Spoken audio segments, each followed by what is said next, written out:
over that it's a 5-step method that Rip mentioned was so easy to put together.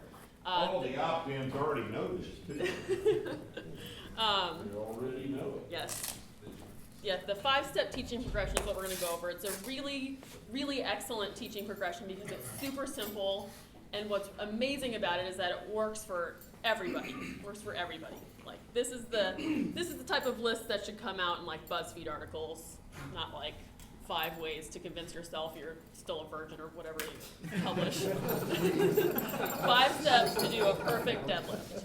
All right, so I'm going to walk through. I'm going to kind of pick apart the setup, and then we're gonna do a quicker teaching method. So first things first is we need to get Joe in a position in which the barbell is over the middle of the foot. All right, so he's going to stand so close to the bar that his shins are just 1 inch away from it. Okay, his shins are going to be 1 inch away from the bar. And if he's wearing baggy pants, he'll have to do something where he can make sure his shins are still indeed 1 inch from the bar. Notice what happens if you look down. See how his shins moved away from the bar? Right, so you might be like, yep, 1 inch from the bar, and then when you stand up all the way, your shins will be touching, okay? So just keep that in mind. You look about a good distance right here. Okay. Pants, it's great that he's wearing pants. If you don't have pants to cover your shins, then tall socks are good because you are going to be dragging the bar up your shins. Okay, so we're going to get him in a pretty narrow stance. It's going to be hip distance apart, and this is actually pretty good for hip distance apart for Derek. I might accidentally call you Joe just because you're short. I'm sorry. It's all right. So we're trying to go for the narrow stance in his deadlift setup. So 1 inch from the bar, feet right under his hips. Okay. From here on out, Derek is not allowed to roll the bar. What would happen if he rolled the bar? Yeah, then we've just completely taken a full step back, and yeah, I'm going to ding him every time, and he's going to have to redo his setup. Okay. So step number 2, without rolling the bar, he's going to keep his knees straight and reach down for the bar and grab it just outside his shins. Good. And remember, we want as narrow of a grip as possible, right? What does the grip change do if we get a wider grip? What happens? Yes, the bar has to go a lot higher, and then you have additional moment here on the shoulder. Some people you'll see set up in a deadlift stance that's really wide. They end up getting like a shoulder width stance, and then their hands have to be farther out too, and that's a problem for us as well. So narrow stance, as narrow of hands as possible as you can get. Okay, without rolling the bar, he's going to bend his knees until his shins touch the bar. Good. That is different than bringing the bar to the shins, right? That would again be moving the bar out of the midfoot position. Good. So this step, this is really cool. This is a really important step because he no longer has to worry about where his hips are. Just by bringing his shins to the bar, his hips are set, and he doesn't have to kind of blindly wonder where this part of his body needs to go. Okay, just by setting that position, he's keeping the bar over his foot, and he's actually also putting his shoulders in the position over the bar where they need to be. That's a big one. So he still hasn't rolled the bar, which is very important. Step number 4, and this is really tough, he's going to squeeze his chest out without dropping his hips. That's a tough one there. People are going to want to drop their hips so that they can make their chest come up more. See what happens when you drop your hips a lot. Yeah, see what happened to the bar? Yep. That's bad too, so go ahead and stand up. I made you do that one, I won't ding you for that one. All right.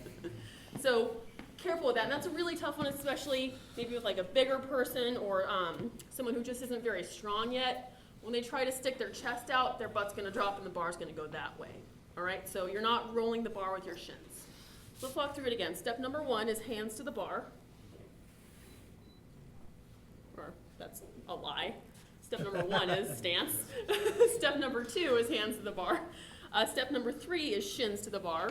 Good. 4 is sticking your chest out. Some people will have to push their knees out a bit here. What's pushing the knees out going to allow us to do? A little louder? Externally rotated femurs. Yeah, it's basically going to get his thighs out of the way so that he can set his lower back. Okay, good. So go ahead and get your chest out. Good. Did you hear that click come out of the bar? That's good. All right. So step number 5 is going to be drag the bar up the legs. So he's going to take a big breath. Going to squeeze this, drag the bar up the legs, stand up all the way. Good. He's just finishing so that his shoulders are right over his hips, which are over his heels again, right? He doesn't need to go any further than that. His arms stay perfectly straight. And then to bring the bar back down, bend your hips first, and then your knees will bend. So the way down is just the reverse of the way up, right? You can stand up without the bar.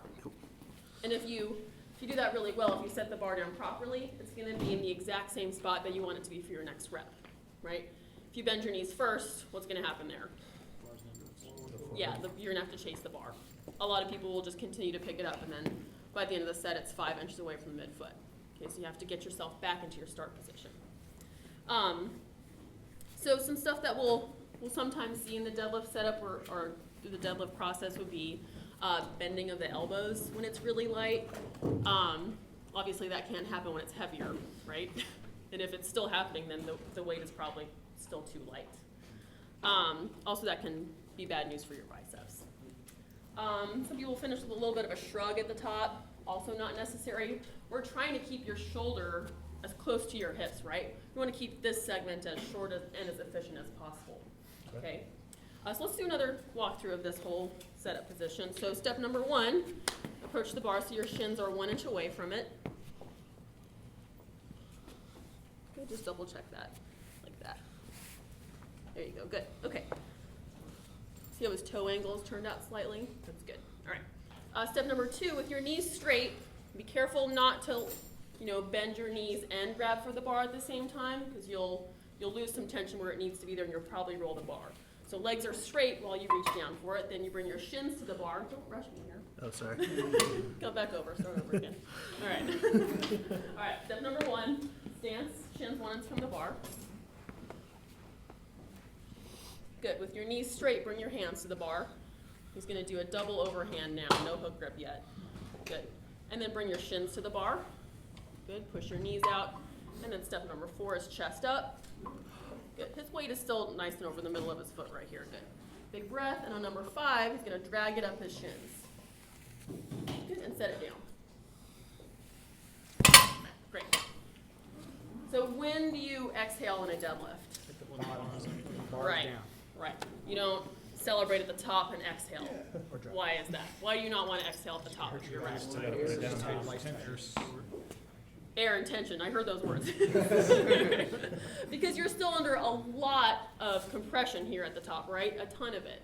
And it would be a very bad idea for you to release the intra-abdominal pressure you've created while you're still loaded in a ton of compression and tension here in your arms, right? So you're gonna hold your breath until the bar is back on the floor. So you don't wanna hang out at the top for very long. You don't really need to do that, right? Show your lockout with straight knees, straight hips, chest up, and then bring it right back down to the floor, okay? So they're shorter, the more you go through this position, progression, the more reps that you do when you're teaching someone, the less you have to talk about it. Like you can consolidate this down by the end of the teaching progression to just really 1 word per step, right? So let's walk through it in that way. So step number 1, get your stance. You can say shins is a fine way to cue this one. Okay. Step number 2 is hands. 3 is shins. 4 is chest out. 5 is drag. Good. Set it down. And that's fine. Nice. Great. So one thing that we're going to look for in your platform coach, will probably go into a bit more detail on this, is that you're getting very, very tight with the weight before you start to move it. Okay, you have 2 different systems here, right? You have you and you have your barbell. And remember when you heard that click come out of the bar when he was getting set up? That's when he's gotten the slack out of this whole system here. There's always going to be room between this part of the barbell and the plate, right? There's a lot of slack, especially in this one. So if you try and yank the bar off the floor, if you try and move it really, really fast, if you try and grip it and rip it, then especially when it gets heavy, it's more likely that instead of you moving that's going to move you, right? And that's not good because you've just spent all this time trying to get very, very uncomfortable in this deadlift setup. It's going to probably pull you into a bit of flexion somewhere, right? And the heavier this gets, and the more you do it, the more you're going to realize how uncomfortable the deadlift setup really is, right? We want you to be squeezing your chest out without dropping your hips so hard that it feels like your head is actually going to pop off of your body and your eyeballs are going to bulge out like one of those dolls that you squeeze. So if you're really, really tight down there, you'll actually feel some of the weight start to float off the floor just in your setup, and that's good. So you've squeezed so hard that maybe even half of this weight is floating, and then you just press into the floor to finish the pull. Right, so let's walk through it again.